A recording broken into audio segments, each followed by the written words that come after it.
میں تمہیں طلاق دینا چاہتا ہوں۔ میز پہ کھانا لگاتے ہوئے اس کا پورا دھیان پلیٹیں سجانے میں تھا اور میری آنکھیں اس کے چہرے پہ جمی تھیں۔ میں نے آہستگی سے اس کا ہاتھ تھاما تو وہ چونک سی گئی۔ میں تم سے ایک ضروری بات کرنا چاہتا ہوں، کافی ہمت جتانے کے بعد بالآخر میرے منہ سے نکلا۔ وہ چپ چاپ کرسی پر بیٹھ گئی۔ اس کی نگاہیں چاہے میز پر مرکوز تھی پر میں ان میں سے اٹھتا درد بخوبی محسوس کر رہا تھا۔ ایک پل کے لیے میری زبان پہ تالا سا لگ گیا، پر جو میرے دماغ میں چل رہا تھا اسے بتانا بہت ضروری تھا۔ میں تمہیں طلاق دینا چاہتا ہوں۔ میری آنکھیں جھک گئی۔ میری امید کے برعکس اس نے کسی قسم کی حیرانی یا پریشانی کا اظہار نہ کیا، بس نرم لہجے میں اتنا پوچھا، کیوں؟ میں نے اس کا سوال نظر انداز کیا۔ اسے میرا یہ رویہ گرا گزرا۔ ہاتھ میں پکڑا چمچ فرش پہ پھینک کے وہ چلانے لگی اور یہ کہہ کے وہاں سے اٹھ گئی کہ تم مرد نہیں ہو۔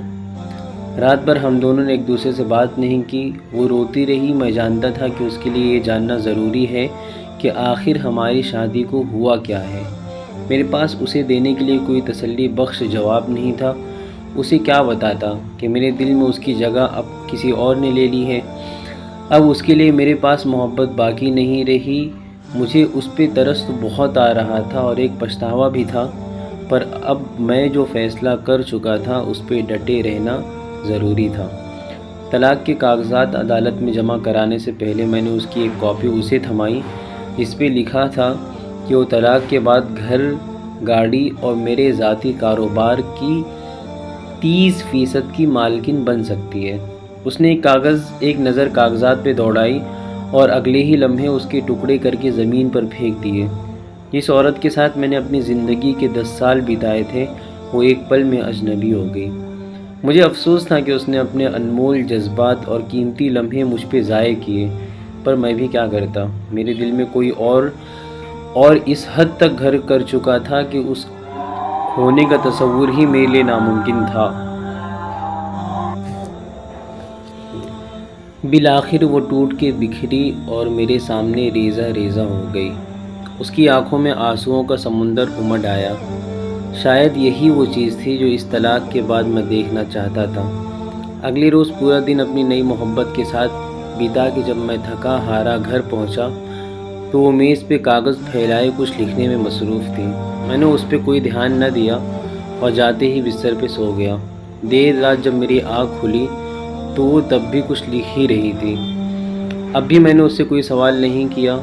صبح جب میں اٹھا تو اس نے طلاق کی کچھ شرائط میرے سامنے رکھ دیے۔ اسے میری دولت اور جائیداد میں سے کچھ نہیں چاہیے تھا۔ وہ بس 1 مہینہ مزید میرے ساتھ رہنا چاہتی تھی۔ اس 1 مہینے میں ہمیں اچھے میاں بیوی کی طرح رہنا تھا۔ اس شرط کی سب سے بڑی وجہ ہمارا بیٹا تھا، جس کی کچھ ہی دنوں میں امتحانات ہونے والے تھے۔ والدین کی طلاق کا اس کی تعلیم پر برا اثر نہ پڑے، اس لیے میں اس کی یہ شرط کو ماننے کے لیے بالکل تیار تھا۔ اس کی دوسری اور احمقانہ شرط یہ تھی کہ میں ہر صبح اسے اپنی باہوں میں اٹھا کے گھر کے دروازے تک چھوڑنے جاؤں، جیسا شادی کی ابتدائی دنوں میں کرتا تھا۔ وہ جب کام پہ باہر جانے لگتی تو میں خود اسے اپنی باہوں میں اٹھا کے دروازے تک چھوڑ آتا تھا۔ حالانکہ میں اس کی یہ بات ماننے کو تیار نہیں تھا، لیکن ان آخری دنوں میں اس کا دل توڑنا مناسب نہیں لگ رہا تھا، اس لیے میں نے یہ شرط بھی مان لی۔ اس کی ان شرائط کے بارے میں جب میں نے اپنی نئی محبت سے ذکر کیا تو وہ ہنس بولی، وہ چاہے جو بھی کر لے، ایک نہ ایک دن طلاق تو اسے ہونی ہی ہے۔ میری بیوی اور میں نے اپنے طلاق کے معاملے سے متعلق کسی اور سے ذکر نہ کیا۔ شرط کے مطابق پہلے دن جب مجھے اسے اٹھا کے دروازے تک چھوڑنے جانا تھا تو وہ لمحات ہم دونوں کے لیے بے حد عجیب تھے۔ ہچکچاتے ہوئے میں نے اسے اٹھایا تو اس نے بھی اپنی آنکھیں بند کر لی۔ اتنے میں تالیوں کی ایک گونج ہم دونوں کے کانوں میں پڑی۔ پاپا نے ممی کو اٹھایا ہوا ہے۔ ہاں ہاں، ہمارا بیٹا خوشی سے جھوم رہا تھا۔ اس کے الفاظوں سے میرے دل میں ایک درد سا اٹھا اور میری بیوی کی کیفیت بھی لگ بھگ میری جیسی تھی۔ پلیز اسے طلاق کے بارے میں کچھ مت بتانا، وہ آہستگی سے بولی۔ میں نے جواباً سر ہلا دیا۔ اسے دروازے تک چھوڑنے کے بعد میں اپنے آفس کی طرف نکل پڑا اور وہ بس اسٹاپ کی طرف چل دی۔ اگلی صبح اسے اٹھانا میرے لیے قدرے آسان تھا اور اسے ہچکچاہٹ میں بھی کمی تھی۔ اس نے اپنا سر میری چھاتی سے لگا لیا۔ ایک عرصے بعد اس کے جسم کی خوشبو میرے حواس سے ٹکرائی۔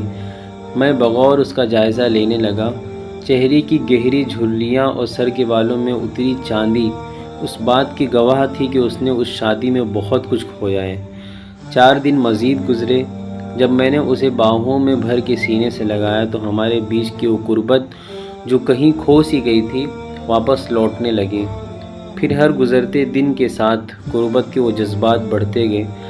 لمحے دنوں کو پر لگا کے اڑا لے گئے اور مہینہ پورا ہو گیا۔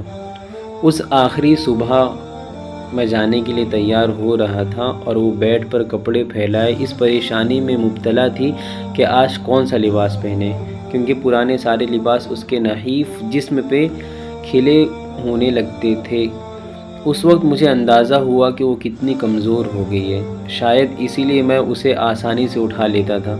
اس کی آنکھوں میں امٹتے درد کو دیکھ کے نہ چاہتے ہوئے بھی میں اس کے پاس چلا آیا اور اس کے کندھے پہ ہاتھ رکھا۔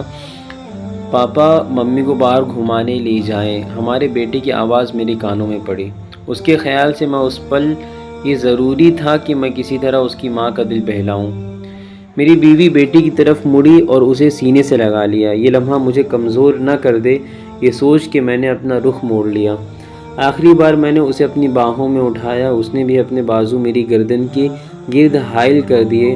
میں نے اسے مضبوطی سے تھام لیا۔ میری آنکھوں کے سامنے شادی کا وہ دن گردش کرنے لگا جب پہلی بار میں اسے ایسے ہی اٹھا کے اپنے گھر لایا تھا اور وعدہ کیا تھا کہ مرتے دم تک ایسے ہی ہر روز اسے اپنے سینے سے لگا کے رکھوں گا۔ میرے قدم فرش سے شاید جم سے گئے تھے، اسی لیے میں بامشکل دروازے تک پہنچا۔ اسے نیچے اتارتے ہوئے میں نے اس کی کان میں سرگوشی کی۔ شاید ہمارے درمیان قربت کی کمی تھی۔ وہ میری آنکھوں میں دیکھنے لگی اور مجھے وہیں چھوڑ کے اپنی گاڑی کی طرف بڑھا۔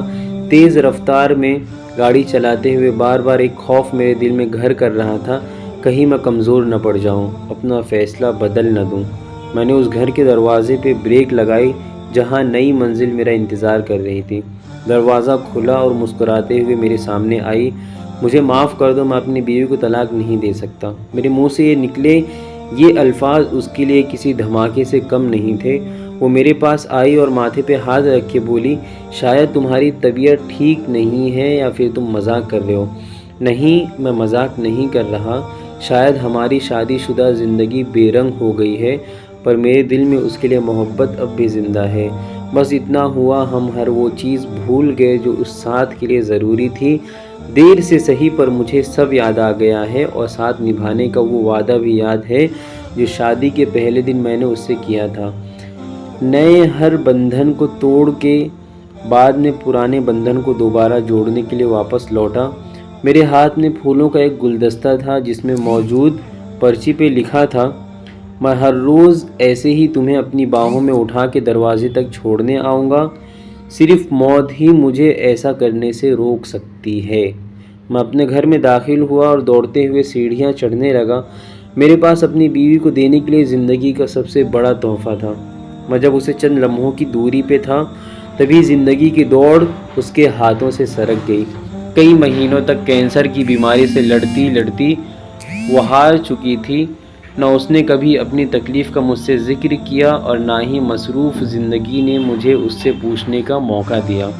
جب اسے میری سب سے زیادہ ضرورت تھی تب میں کسی اور کے دل میں اپنے لیے محبت کھوج رہا تھا۔ وہ جانتی تھی کہ اس کے پاس زیادہ وقت نہیں ہے، کہیں ایسا نہ ہو کہ اس کی موت سے پہلے طلاق کا اثر ہمارے بیٹے کے دل میں میرے لیے نفرت کا بیج بو دے۔ اس لیے بیتے 1 مہینے میں اس نے بیٹے کے سامنے انتہائی محبت کرنے والے شوہر کا میرے روپ نقش کر دیا، جو حقیقی تو نہیں تھا پر دائمی ضرور بنا، ہمیشہ کے لیے ضرور بن گیا وہ روپ۔ یہ کہانی ان لوگوں کے لیے ہے جو اپنے بے رنگ رشتوں میں رنگ بھرنے کے بجائے ان سے دور بھاگنے کی کوشش کرتے ہیں۔ کئی بار یہ سمجھنے میں ہم دیر کر دیتے ہیں کہ نئے رشتے قائم کرنا زیادہ صحیح ہے یا پرانے رشتوں میں رنگ بھرے جائیں۔ اس کا فیصلہ آپ کے ہاتھ میں ضرور ہے، لیکن ایسا نہ ہو کہ آپ وقت پر فیصلہ نہ کر سکیں اور اس تاخیر میں ہمیشہ کے لیے خالی رہ جائیں۔ تو دیر مت کیجیے۔